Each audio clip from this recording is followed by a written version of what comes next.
Look, don't shoot me. I'm just a messenger. Now, I got a quick question. Have you ever been doing fine? I'm talking about everything smooth sailing until you start watching somebody else. I'm talking about you were focused, you were consistent, and you were at peace. And then all of the sudden, distraction hits, comparison hits, and even a person's opinion triggers you.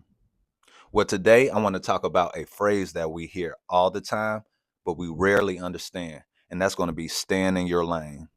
Now, before I start the message, let's get this clear understanding. This is not about being quiet or passive. This is about discipline, maturity, and purpose. Now, the first thing I want to talk about is what staying in your lane really means. Now, when people use the term staying in your lane, they're not saying that they don't care. What they're saying is that they're focused on the assignment that was given to them, meaning focusing on what you're responsible for, what you're called to do, and what you're capable of influencing without getting distracted by another person's path. You see, this is about discipline focus. This is not about passivity. What you're trying to do is build your life, not react to somebody else's. So this means instead of competing, you're focused on cultivating. And instead of comparing, you're focused on your assignment, your goals, your plan. Because the truth is, when you interfere where God didn't give you authority, that's when everything goes downhill. And guess what? The fastest way to lose your peace is try to manage something that you were never meant to carry. Now, I want to talk about why most people leave their lane. And most people don't leave their lane because they're evil. They leave their lane because of three things. And that's number one, comparison. Think about it. You're not tired until you see somebody else's progress. And you're not discouraged until you measure your timeline with theirs.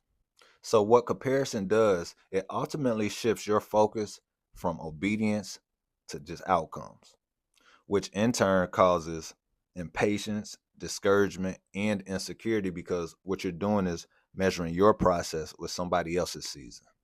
Comparison often makes people abandon consistency for speed, which in turn results to two things, either quitting or burnouts.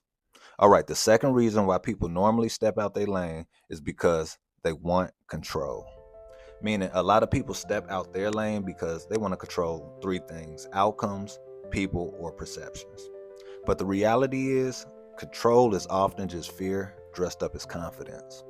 Now, the difference between caring and controlling is that caring not only respects, it supports boundaries, where controlling tries to manage all the outcomes.